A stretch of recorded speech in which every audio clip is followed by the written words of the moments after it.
Hi everyone, and welcome to the Force Society for Kids Mental Health monthly In the Know Education and Networking webinar series. Funding is provided by the BC Mental Health and Substance Use Services, an agency of the Provincial Health Services Authority, and by the BC Ministry of Children and Family Development in collaboration with the Kelty Mental Health Resource Centre. My name is Julie Collette, and I am a parent in residence for the Force Society at the Kelty Mental Health Resource Centre here at BC Children's Hospital in Vancouver. Our topic today, Erupting Angst, Understanding the Collision Between Anger and Aggression in the World of Anxiety. All In the Know sessions have been recorded and can be viewed in our archives at any time. Please visit the Force website at www.forcesociety.com, and on the homepage you will get the link to the past sessions. In a moment, I will introduce our speaker for today's series, but first, a few housekeeping items. Please remember to fill in the Know online feedback form after you watch the webinar. Online viewers can go directly to the online presentations link, which is at the lower bottom right of your screen, and it looks like a paper clip, and there you will find the feedback form. In the resources section, you will find a downloadable copy of the PowerPoint about our topic, and you can review the webinar as often as you like. You also have the option of entering to win a $50 Chapters gift card for filling out the feedback form, and all the information is confidential and is only used to collect feedback from you that helps develop our future In the Know sessions and certainly topic ideas. So thanks everyone for joining us, and now I'd like to introduce our speaker, Dr. Vanessa Lapointe. She is a registered psychologist from the Wishing Star Foundation at the Wishing Star Lapointe Developmental Clinic. Vanessa has been working in the world of private practice for the past 6 years and has previous experience in a variety of settings, including the British Columbia Ministry of Children and Family Development and the school system. Her areas of interest include holistic approaches to the psychoeducational assessment of children, supporting and advocating for children in foster care, and promoting the child's right to attachment through her work with children, parents, and various provincial organizations. As a mother of 2, Vanessa strives not only professionally but also personally to view the world through the child's eyes. Welcome, Vanessa. Thank you. And I want to begin by saying thank you to the Force for having me today. I think one of the things that is most meaningful to me as a clinician is being trusted to walk alongside families as they sort of journey through the world of mental health. So it's a great honor to have been invited today, and I hope that I will do justice to the topic before us.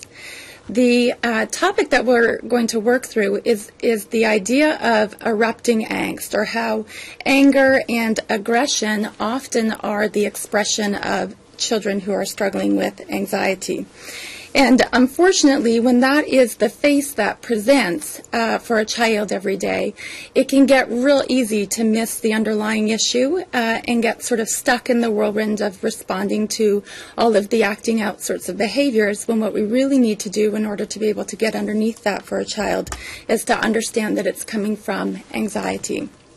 And so my hope for today really is to sort of walk through the trajectory of how anxiety moves through as an emotion, and where along the way it can become stuck, and once stuck, how it then transforms into anger and aggression. And my idea always is that if we can understand those kinds of mechanisms, it really does position us that much more beautifully to be able to respond to a child in ways that are meaningful, and even more importantly, ways that are impactful, and will allow some of the anxiety to begin to subside. We can sort of massage that anxiety to begin to move through as an emotion, and with any luck can arrive on the other side of that with a child who can safely express some of their fears and indeed begin to walk themselves towards courage. In order to have that conversation, what I really would like to do to begin is to talk about where this all comes from, and ultimately what it is that we are looking at and talking about when we are working to grow up a child in the very best possible way. So when we look to grow up a child in the very best possible way, and you'll appreciate this artwork because I drew that myself, we are ultimately talking about what it is to gift them thoughts and feelings and really neuronal synapses that allow them to engage with their world every day in meaningful, positive kinds of ways. And if you look at thoughts and feelings and actions and all of those kinds of things, and you really work to reduce them very scientifically to exactly their origins and where they come from, what you very quickly realize is when we're trying to grow up a child in the best possible way to allow them to become who they were intended to be, what we're trying to do is grow them a brain that works for them in the best possible way. Now, even though it is the year 2014 and we have a lot of really remarkable ways of climbing inside brains, getting imaging pictures of brains in the moment as children are working through different kinds of tasks and activities, what we have yet to do in the year 2014 is find a way to mechanically get inside a brain and make one neuron talk to another neuron in a very specific kind of way. And so rather than climbing inside the brain and trying to do that really tangibly and concretely, we had to figure out a way to get inside brains that was something that wouldn't damage the brain, but that would really allow this child to grow optimally. And thankfully, the science of child development has gifted us the answer for how we get inside a child's brain and allow it to grow in the most optimal way. Now, when we're talking about growing a brain in the most optimal way, what we're talking about is growing an emotional foundation or regulatory core within that brain that's going to function for the child in a way that works for them in terms of the world that they have to live in. And the rule in the world of neurological psychology is that neurons that fire together wire together. So if we gift a child experiences of having them feeling fired up or activated about something going on in the world around them, and then at the same time have them experience what it is to be calmed after having been activated, the circuit, if you will, of neurons that is firing and thus wiring together is a circuit that will lead the child to become somebody who's quite capable of self-regulation.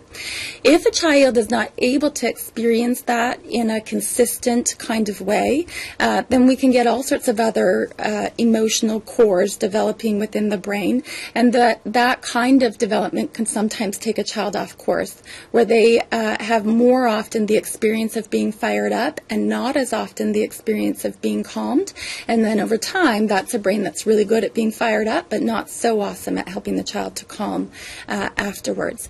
And so in looking into the world of the science of child development to try and figure out how do we make sure neurons are wiring together in the right way to allow a child to be the most regulated and thus the most successful at interacting with their world, we discovered that it's to hold their heart in our hands.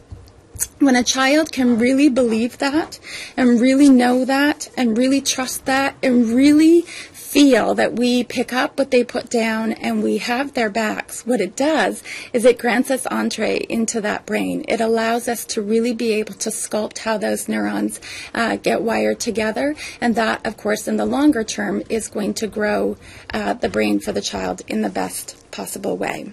And so that's really the foundation of all of the material that I'll cover in the rest of our time together today, is just really looking at how can we respond to something like anxiety and the aggression and anger that often presents alongside that in a way that's really going to gift this child a brain that regulates as opposed to a brain that's just really good at being fired up. And that takes us very nicely to talking about how anxiety presents for a lot of children. And I've created a wordle to try and sort of provoke some feeling from you as you think through this for perhaps your child. And purposefully put into this wordle a lot of the different symptoms that I have parents coming into my office talking about for their child. And we have kids who are are yelling and angry and defiant and hitting and punching and self-harming and presenting truly with some very angry, very aggressive kinds of behaviors. And the challenge is when you have a child who is presenting that way, whether that's in your home or in a school kind of environment or in a childcare kind of environment or on a playground, probably the last emotion that's eliciting from all of the big people around that child is an emotion of compassion and or sympathy. In fact, usually when people are confronted with a child who's presenting, with some of the expressions that are captured on this screen, we get reactions to those children that really aren't very compassionate and don't really have a lot of care at their core.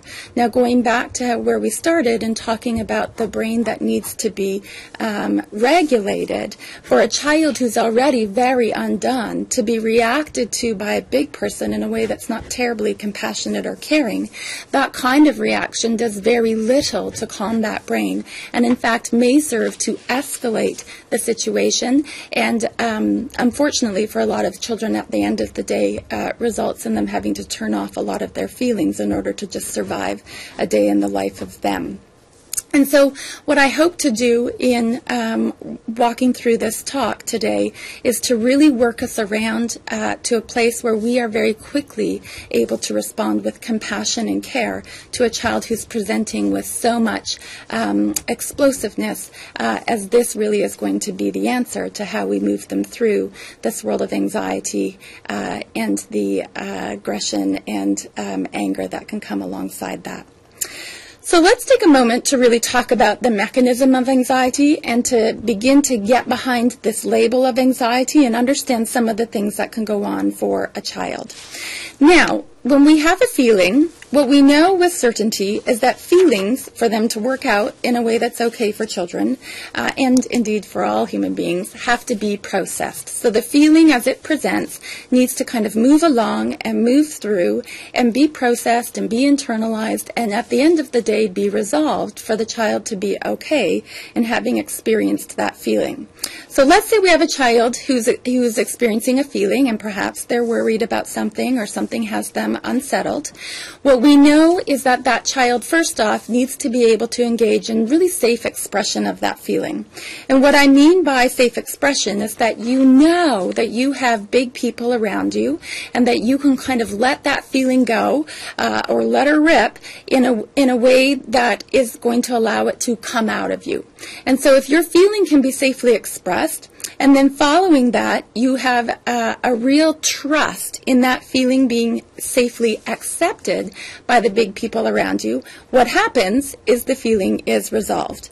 So the feeling presents, it must be safely expressed, it then has to be safely accepted by the big people all around you, and then your feeling becomes resolved. Now the challenge that we experience for children who are suffering with anxiety is that often this anxiety develops because there's a blockage in how the feeling is being moved through. In essence, the feeling sort of gets stuck. And when feelings get stuck, they morph and become things that often don't work out so well for children.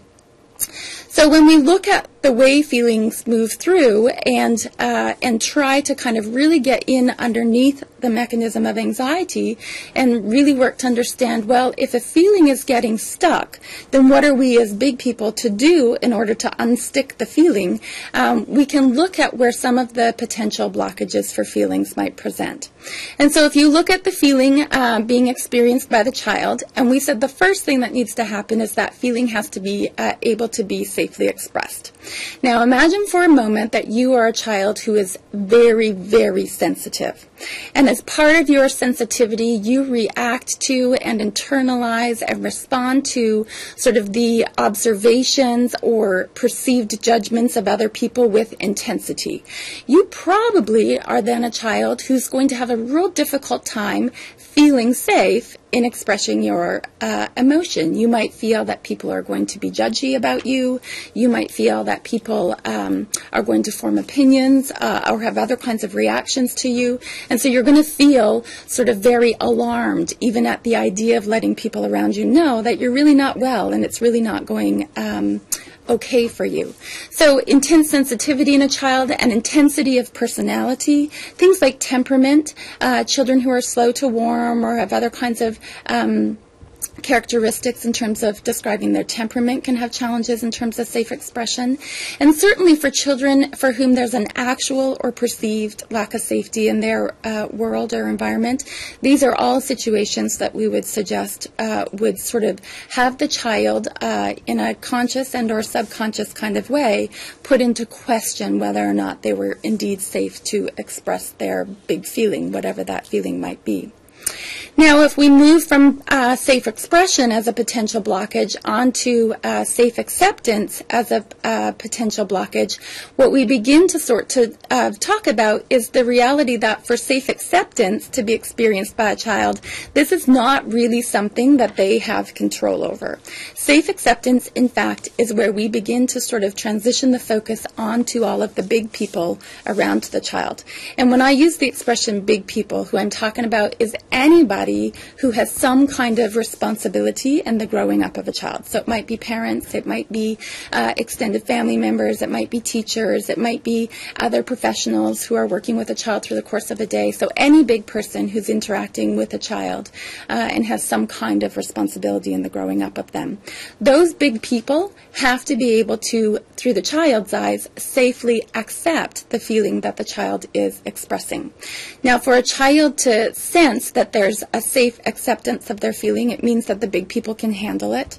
So reactions that are something along the lines of, I don't know what I'm going to do with you, what's wrong with you, why are you so difficult? These are all kinds of reactions that big people can have to children that would make a child think, gosh, they might not be able to handle this. Maybe I better not express it to them. We want for children to have a sense that big people really, truly, and deeply understand the emotion that they're experiencing, and that the child sort of has a core experience in expressing their emotion to the big people of feeling empathy and feeling that the big person has really got it. And alongside that the child would also experience that the big person not only reacts in a safe way, but reacts swiftly. And it's through those consistently swift and safe kinds of reactions that children can begin to really develop a sense of trust in the big person to be able to kind of work this through for them and be there for them in a way that they really need, that their brain really needs, so their brain can grow in the most regulated kind of manner. Now, if safe acceptance can't be felt and safe expression isn't possible, then what happens is the feeling doesn't get resolved. And if the feeling doesn't get resolved, then the feeling sort of becomes explosive. And this is where the whole idea of erupting angst comes from, because the feeling is going to get bigger and bigger and bigger until the top literally blows off of it. And we're left with something very much different in flavor than maybe that original feeling of being kind of worried about something. And indeed, for all of the different ways that Freud went about things and all of maybe sometimes the controversial things that Freud had to say, one of the sayings from Freud that really rings true as we talk through this is that unexpressed emotions will never die. They are buried alive and will come forth later in uglier ways. And this is where we see anxiety that has been blocked from being safely expressed emerge in the form of aggression and anger. And so in understanding this, what we really are given is a sense of when we have a child who's presenting with a lot of anger, who's presenting with a lot of aggression, who may have actually even been labeled something like oppositional defiant disorder, what I would suggest is that we need to begin to kind of crawl underneath all of those presenting symptoms and not to get lost in the noise of all of them, but to really begin to make sense of them as sort of an altered course of anxiety. And so this is the changing face of blocked anxiety. In order for blocked anxiety to kind of come through, it has to be masked. So a child is going to feel a lot more safe expressing anger than they are expressing worry.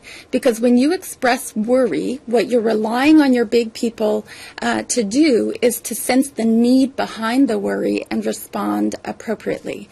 But if you're not real sure that that's going to go down well for you, you make yourself very vulnerable by continuing to express the worry, and instead you feel a lot more safe to express the anger.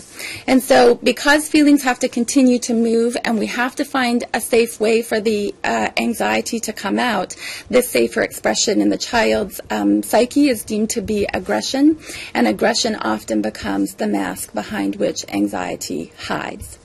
Now, when we talk about the expression of aggression, what we're really talking about is aggression as an expression of the feeling of anger.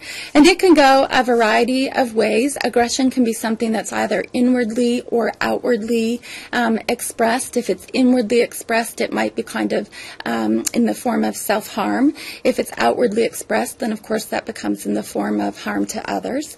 And aggression as an expression through anger can also be emotional and or physical. So it could be verbal harm, it could be emotional harm, or it could be physical harm.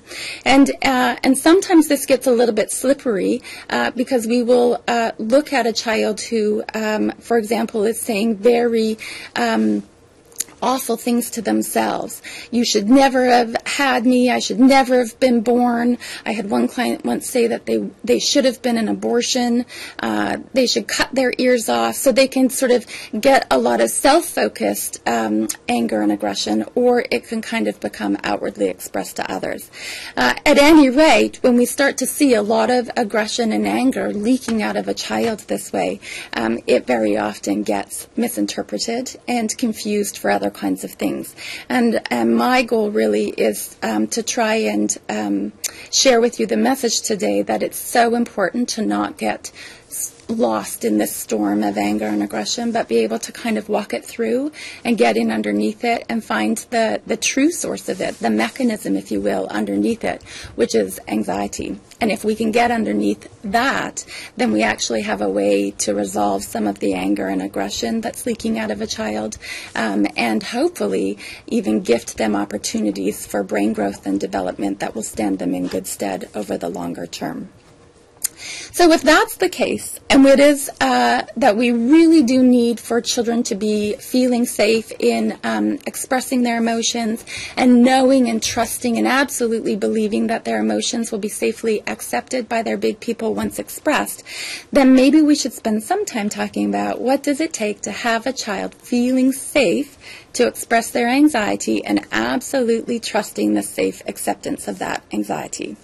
And this is where we really begin to talk about the role of big people. Now, when we talk about big people, what we know is that we are viewed by the developing child from the very first moments of life as their ultimate protectors. Children actually are not able to survive in the world without a big person.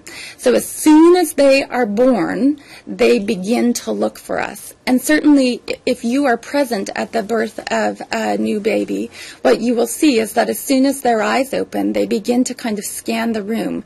And even though they can't see a lot, their brains know to look for the eyes of their big people. And once they land on the eyes of their big people, and you'll know this if you've ever been around a brand new baby, they'll lock you in a stare.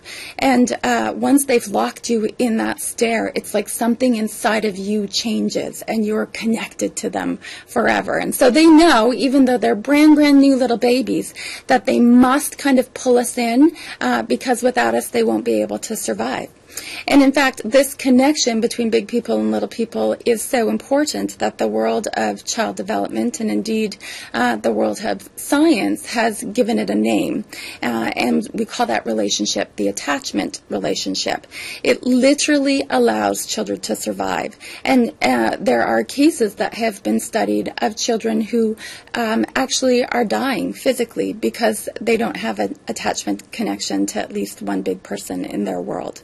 and their brains kind of take a look around and realize that it's an untenable sort of world for them to be living in, and their physical systems, even in the absence of any kind of medical condition, will begin to shut down as a form of failure to thrive due to their reality that they don't have anyone to feel connected to.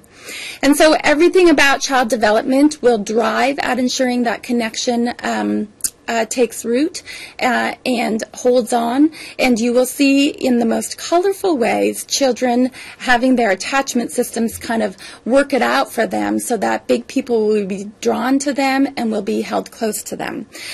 When we look at that for a newborn baby, again, we would have a newborn baby who would be crying, and of course anybody that hears the cry of a newborn baby has this sort of instinct that awakens in them that has them wanting to respond to that cry. Now, I can tell you when they're 12 years old, it doesn't look like a newborn baby's cry anymore. In fact, it can be a lot more colorful and a lot more interesting, but what we as big people need to do is make sure that we continue to understand that as a child who has significant need and really does need us to be responding in the most compassionate kind of way. Now, attachment is something that I think when we talk about that word, we can get lost in the pop culture around it a little bit. Some of you may have seen the cover on a very prominent national, international magazine recently talking about attachment. Often it gets associated with things like you need to breastfeed your child until they're 9, and you need to co-sleep, and you need to do all of these things. And while it may be true that some people need to do that, and that's something that I think is left up to individual parents and families to sort of decide where they stand on, the way that I'm talking about attachment today is I'm talking about science. So I'm not talking about sort of the pop culture around this, and for any of you who are getting worried that it might be getting close to group hug time, that's not what we're talking about either. We're talking about the science of relationship as it plays out in the developing child. And so when we talk about that, we realize that attachment is biological. You have actual hormones and other things that will become altered within your body when your attachment system gets activated. That system becomes activated in one of 3 situations, either when you're emotionally upset, physically hurt, or ill. Now, for a child who's physically hurt or a child who is ill, most big people have sort of that instinctual response in them that will have them wanting to take care of that child. Very interestingly, when children are emotionally upset, big people often are coached to respond to children in ways that really don't have connection and attachment at their core. We've sort of got this weird idea around the expression of emotional upset that somehow we just deem it misbehavior and that we must respond to it in ways that squash it rather than in ways that allow its expression and understanding so the child can move through to somewhere different. Attachment is evolutionary in the sense that nobody would be here if we didn't have attachment working through for us, because none of us would have survived our childhood. Attachment is neurological in that you have actual neurological networks that control for its activation and indeed the calming of that system.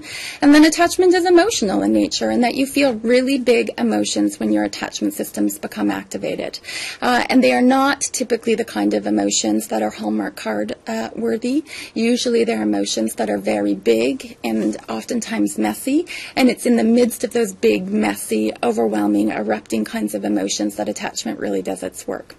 And so if attachment is so essential and children must have it to survive, then there's good news in all of this. And the good news is that children are born to be good at this, right? If you have a 4 to 6 week old little baby who's offering up their first social smile, then what do you do as a big person? You smile back to that baby.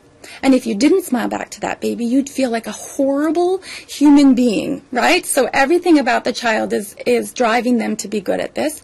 And in fact, everything about us as adults has us being good at this as well. If we were to really sit with our intuitions about this whole world of relationship between big people and little people, we would see that we are intuitively driven to respond to the needs of children. That is, we were intuitively driven to respond to those needs before a whole bunch of experts got involved and started to coach us about 60 or 70 years ago to be bad at it. And so we have this sort of funny swinging of the pendulum happening right now, where we're beginning to get back to basics and understanding what children need to grow up, and realizing that our intuitions to want to respond to them when they're undone are actually intuitions that nature has gifted us, and indeed intuitions that we need to be acting upon. When children can feel that enduring sense of connection between themselves and a big person, we as big people become their ultimate source of safety. And so we as their ultimate shields or their ultimate protectors are the ones that kind of come in and take care of all of the things that are going sideways for a child in their world. And this sort of sense of the adult being the person that moves in to take care of things is really, really important. Adults were always meant to be the intended facilitators of the attachment relationship, and in turn of this sense of safety for children. Children were never meant to be behind the wheel and driving that kind of connection. It was always meant to be big people that stepped in and took care of it. And then as children sort of transition through adolescence and into adulthood, with their developing sense of self and independence that comes with that, they eventually transition into being able to kind of handle some of those things on their own. Now, to get back to this whole world of anxiety and link that into this world of connection and relationship for children, this is kind of how it goes down. So, if we think about what are the things that actually cause children to feel anxiety or cause children to feel a sense of worry or panic in a moment, one of the things that we would bring that down to is that something scary has gone down. And when I say something scary has gone down, it doesn't mean it actually has gone down, but it perhaps only in the perceived mind of the child, something scary has gone down. And that's an important kind of point to sit on for a moment, is that the sense of something scary is always in the eye of the beholder. So what's scary to me or unsettling to me may not be scary or unsettling to you. So this perceived idea of something scary having gone down, or indeed of something actually scary went down, obviously this would be a go-to reason for a child to begin to feel anxiety and a bit of feeling unsettled. Now, the second way that a child can come into feeling unsettled is that they have a sense that we as the big people have failed to protect them. And again, this failure can be an actual failure where we really did drop the ball and didn't come through for them, or a perceived failure. And so I can tell you a personal story that sort of brings that to light. I have two children at home. One of them is now age 7 and the other is shortly to turn age 11. And my 7-year-old was having a really difficult school year last year. And I will tell you, no sooner did our feet hit the sidewalk after school pickup every single day, but he would start in. And I was the worst mother ever possible in the history of human beings in all the land ever. And how could I have packed him that horrible lunch? And why did I dress him in those horrible socks? And I mean, every possible infraction imaginable became my fault. Now, I knew that what was going on for him is that something scary was kind of going down for him during his school day, because it was a school year that was really difficult for him. But what was happening in his little subconscious mind is that in the something scary going down, he was reinterpreting that as, I failed to protect him. I dropped him off at that school. I chose for him to be in that classroom. I.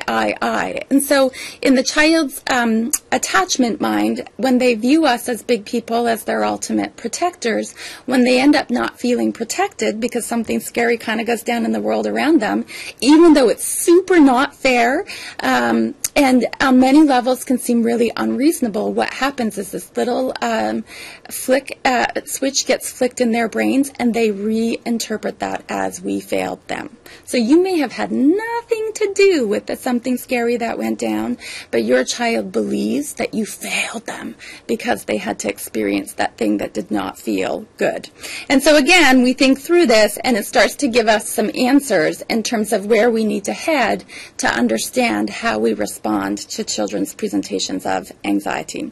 Certainly, if we look into the world of research and related literature around this, we see that this idea of relationship and connection for children is very important as concerns all things to do with anxiety and indeed a lot of mood-related challenges.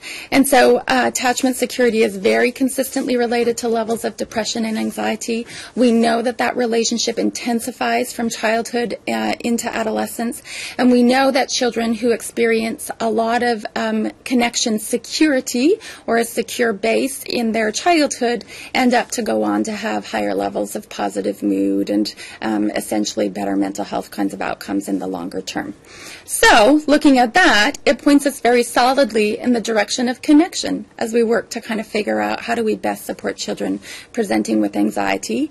And of course, as we're talking about today, the messy world of aggression and anger as it relates back to anxiety. And so ultimately, where we land is that when children experience connection, really enduring, undying, consistent connection that can be trusted and counted on, their anxiety can move through and resolve. They can feel safe in the expression of it, they can feel safe in the acceptance of it, and the feeling can then be processed and sort of move through.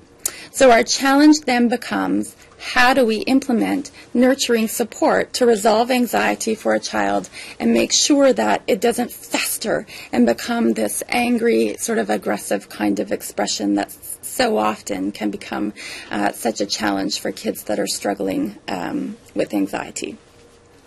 So as we begin to talk about nurturing support, I want to start somewhere really important.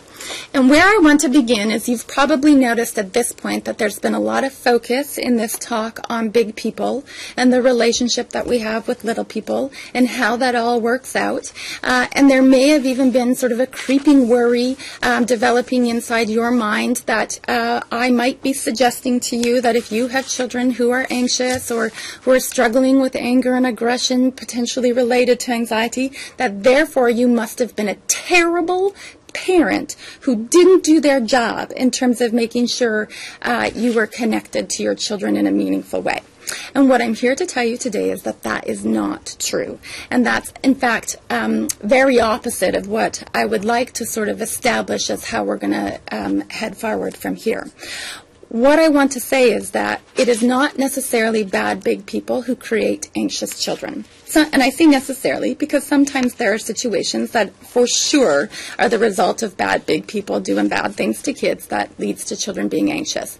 But in most of the parents, if not all of the parents that I have ever worked with, they weren't bad big people that created an anxious child. Having said that, just because you were not the cause of the anxiety in your child, maybe it's that your child has an incredibly sensitive temperament, maybe it's that your child experienced an alarming medical condition at some point in life that sort of set off this chain reaction that caused them to become anxious. Maybe it's a plethora of other possibilities in terms of where the anxiety actually began.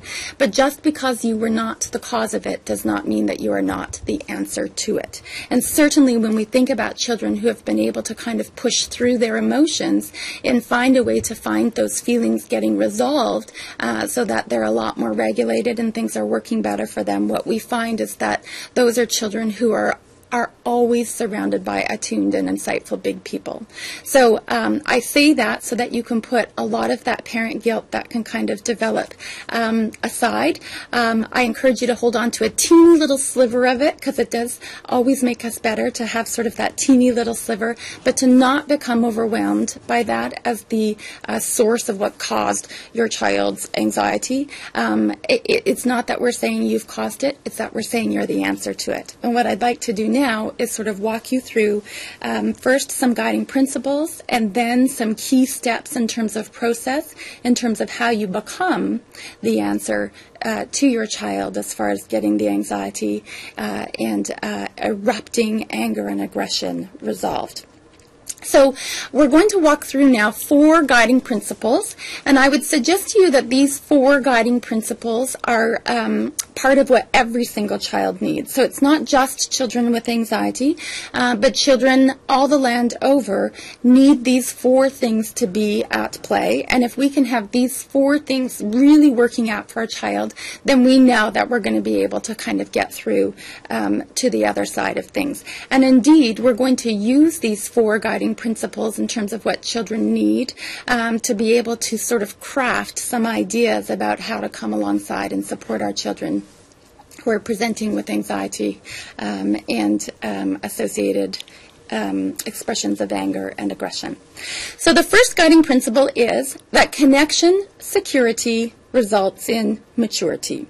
And unfortunately, we are often coached to remove the connection security that our children need from us in order to push them onwards towards maturity. And so if you have a child who has just learned to walk, and that child comes up to you and puts their little hands up in the air and asks for you to pick them up, and so they might say, uppy, you can kind of respond to that in one of two ways. Your first way might be to say to this child, who has just learned to walk, and so after all is very capable of doing this independently, you might say to that child, you have two legs that work perfectly well. You can walk there yourself. And if you were to say that to that child, they may, in fact, walk there themselves. And so you might find that you got the sort of end result out of them that you wanted.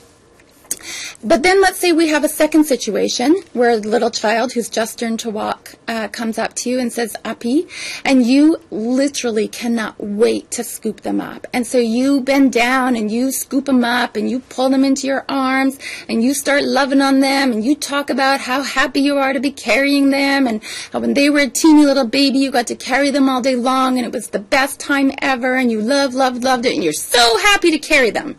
I would suggest to you that out of those two children, the child who's going to become truly focused on walking there and in fact preoccupied with walking there with their own 2 feet and being independent on that is the second child. Because what's going to happen is one day you're going to go to swoop up that child before they've even asked you to pick them up, and they're going to refuse, and they're going to slam their little foot down into the ground and put their little hands on their hips, and they're going to say, me, do, self. Right? Now that's a child who's independent and really wants to walk there with their own 2 feet.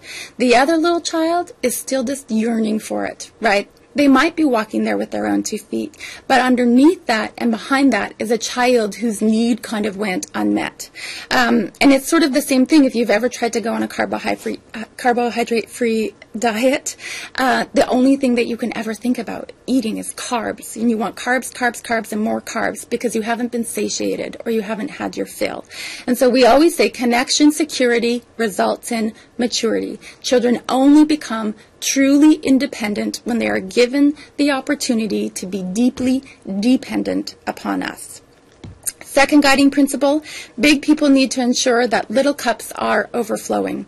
And so what we want is for children to have the experience that they are given more connection and relationship than they could ever ask for.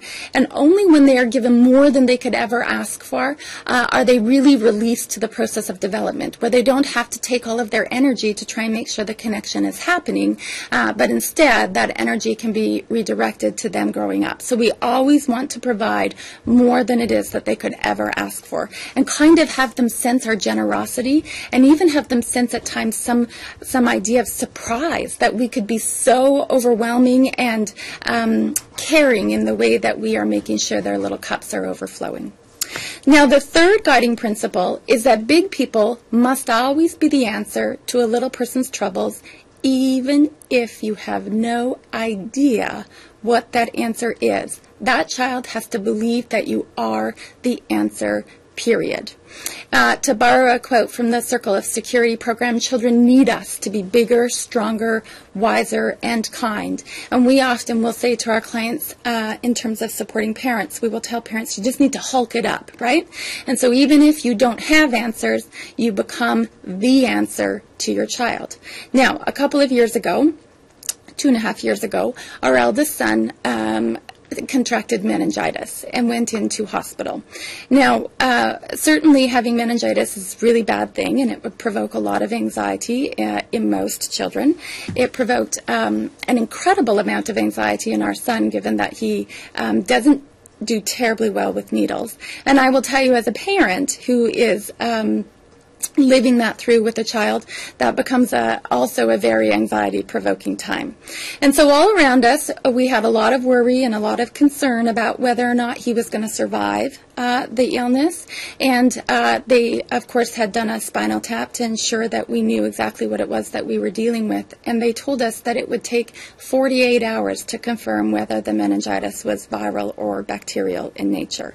And every parent would hope that it's viral in that kind of situation, because bacterial meningitis becomes a significantly more serious kind of issue. And there was sort of put on the table at that point the possibility that our child could die. Now, what happened is we were transferred to another hospital, and 36 hours later, my son sort of started coming out of a lot of the medications that he had been on to control for some of the pain, and he was able to kind of squeak his little eyes open that second morning. And he looked at me and he said, "Mom, am I going to die?"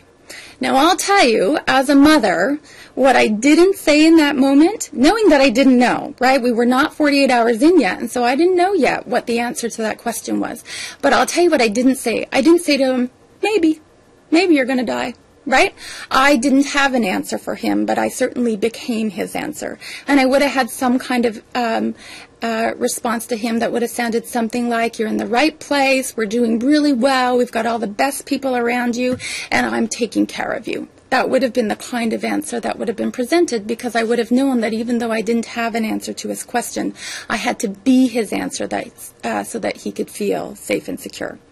And the fourth and final guiding principle in terms of what children need to grow up is that bottom line. So let's say you watch this web session and your child wakes up tomorrow morning and they're having a difficult go of things, and you're trying to think, what is it that I need to do? How am I supposed to respond? What does it look like to respond with connection? Here's what I want you to think about. At the end of the day, do nothing that would get in the way of your relationship with your child.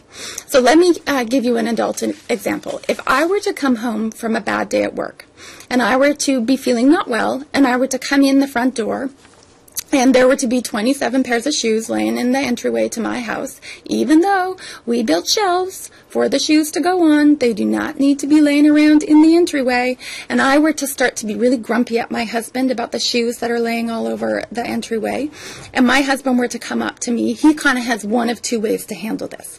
He can go sort of the behavioral route, and he can say, "What's wrong with you, and why are you talking to me that way?" Right? Probably that's not going to be the awesomest solution in terms of his and my developing relationship.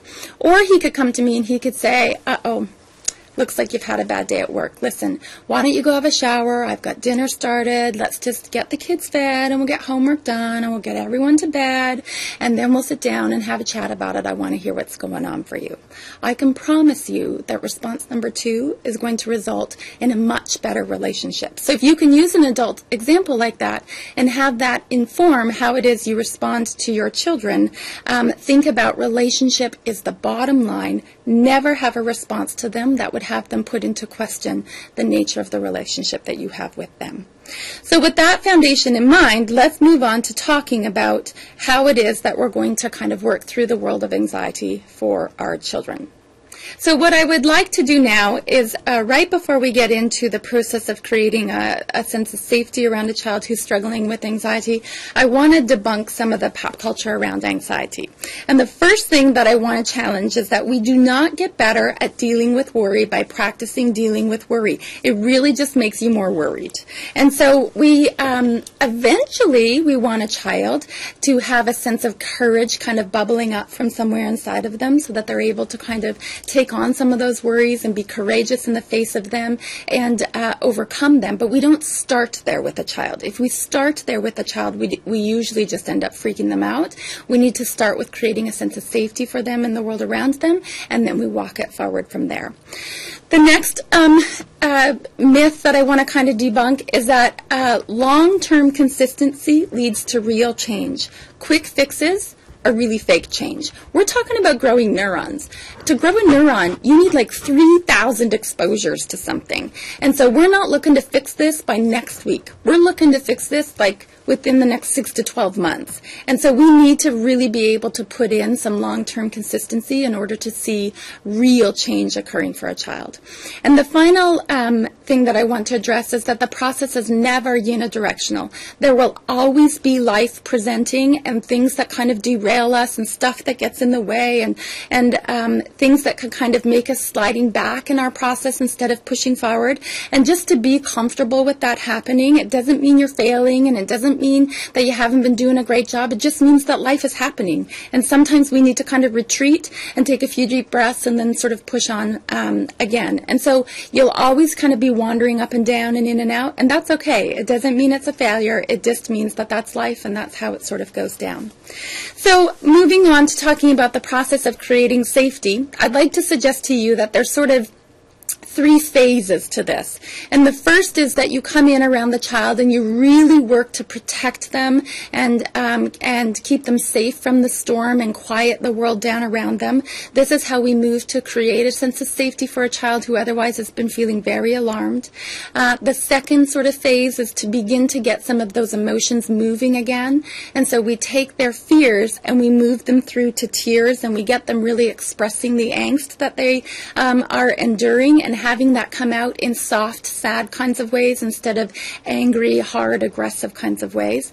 And then the third phase is where we really move to begin to cultivate courage. So let's talk first about what it is to provide shelter from the storm. What does that look like? And if we take this sort of image of our little child that we're growing up and we put them in the midst of this big rainstorm, we have this sort of umbrella or this sense of safety or shelter over them that comes from you as the big person. So it's you as the big person who sort of gets involved and protects the child from all of the stuff in life that's kind of raining down on them. If you have a child who's in full-fledged fear response mode, so their emotional systems have become very activated by an experience of alarm and anxiety, and they're really struggling. The very last thing that's going to have them feeling any better about that, or indeed having that brain be regulated so that they can begin to move through to a calmer state of mind, is having all of this stuff flying at them. And so when things become too much in the world around the child, we have to have a big person who's willing and able to step in and be kind of fierce about how intensely you sometimes have to step in to make that all stop. And when we have a big person who's able to do that for a child, what we hope is that their little hearts kind of become alive and they're able to begin to really feel the things that they need to feel in order for the emotion to be processed in a way that's going to work out a bit better for them. So as you think about trying to provide a child some shelter from the storm that can be life at some times, think about yourselves as the umbrella. So you provide the umbrella. You are the one that moves to reduce the sources of anxiety. You decide that now is not the time to layer on all the extracurricular activities. You decide that now is not the time to be really hyper concerned about exam outcomes at school. You decide to reduce those sources of anxiety because it's you as a big person who has the power to do that for a child. The second is that you work to kind of provide some sense of protection from other sources of anxiety. And so if there are things that you can't make go away, then you find ways to have a child feel really safe and that the child senses that you are in front of that you are the one moving to resolve it and you're the one working to take care of it.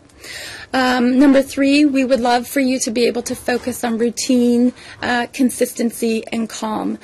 Children who are struggling with feeling very alarmed and anxious typically do not do well with spontaneity. Transitions can be really difficult.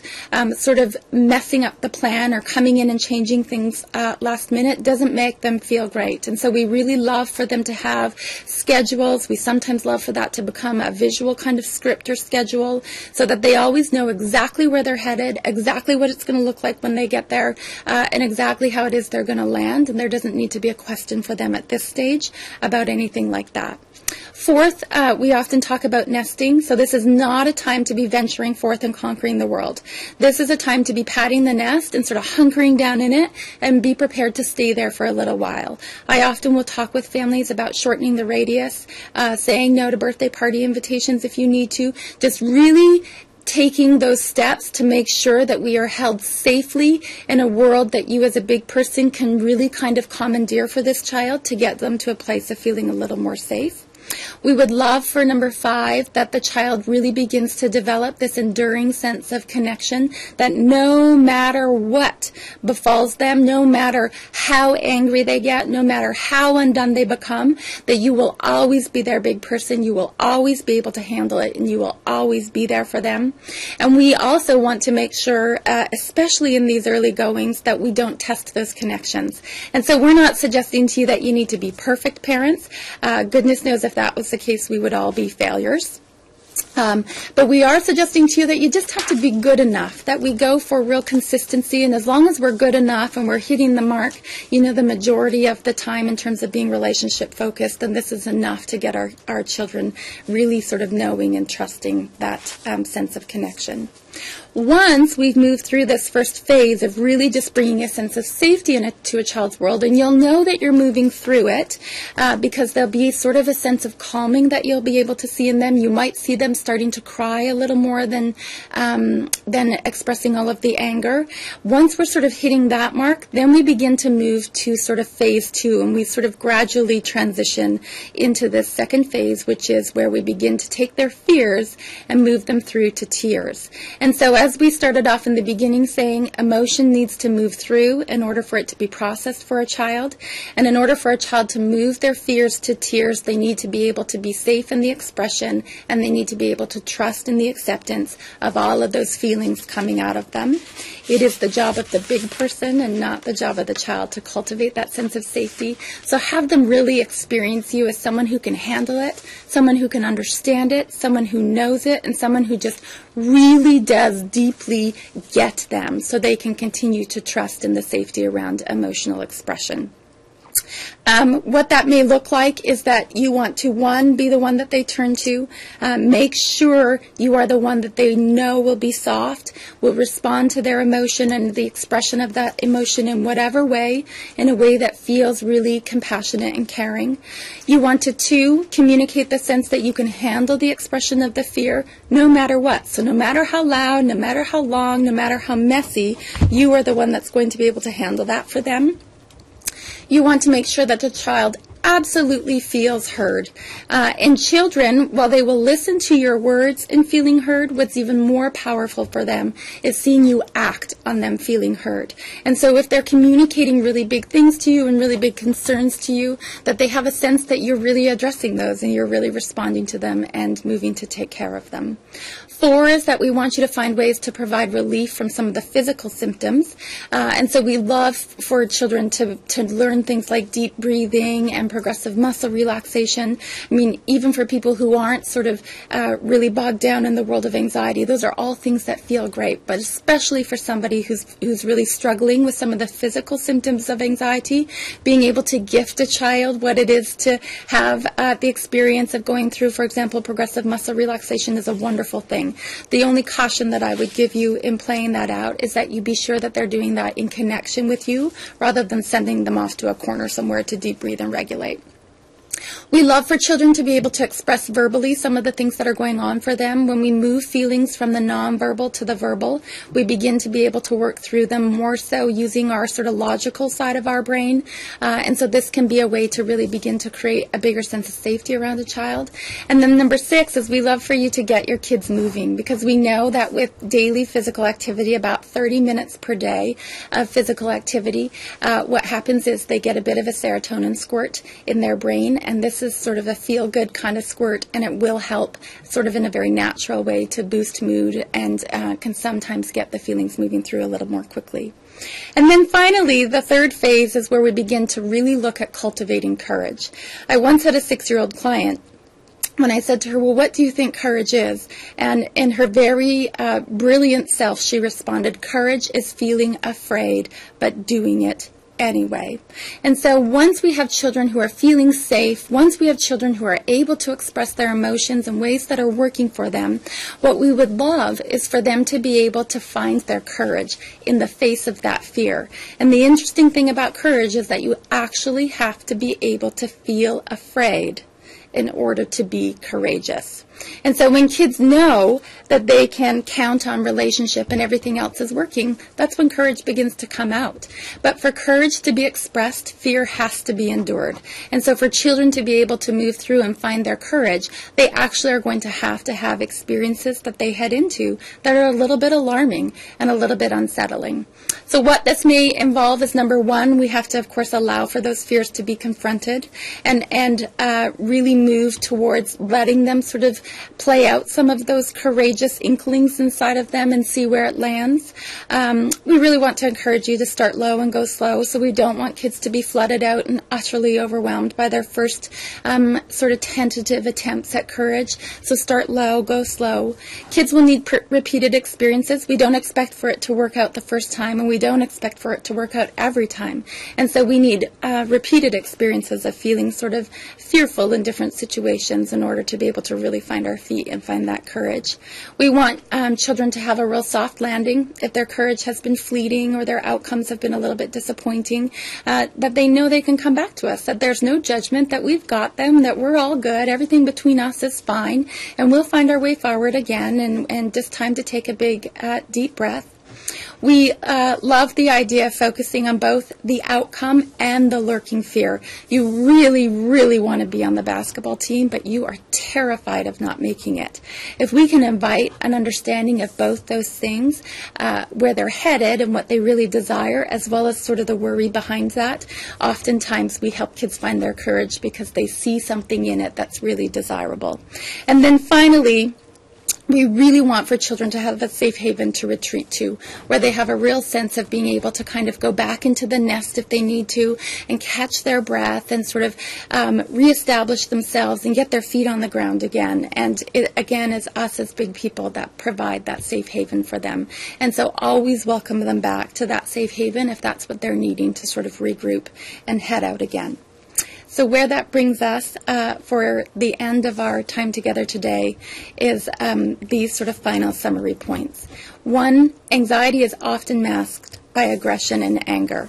Don't be fooled by that. Don't get lost in the behavioral phase of anxiety, which can come out as all this anger and aggression, but seek to really delve into what's going on underneath that, the mechanism underneath that. And 9.9 times out of 10 underneath all of that, you'll find a child who's just really freaked out. So that's the piece that we need to be responding to. A soft, nurturing response is always the answer, and relationship is at the heart of creating the right conditions for allowing a child to change their fears to tears and find their courage.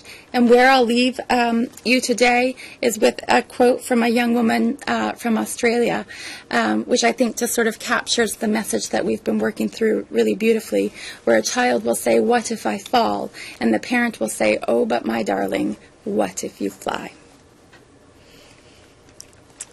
Wow, thank you, Vanessa. That was a very powerful quote to end on.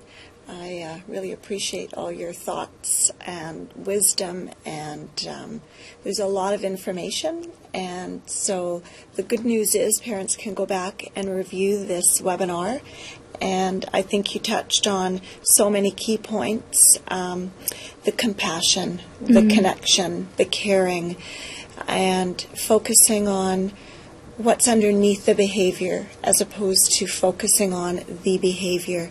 And that's sometimes difficult for families to recognize in that moment when challenges are happening.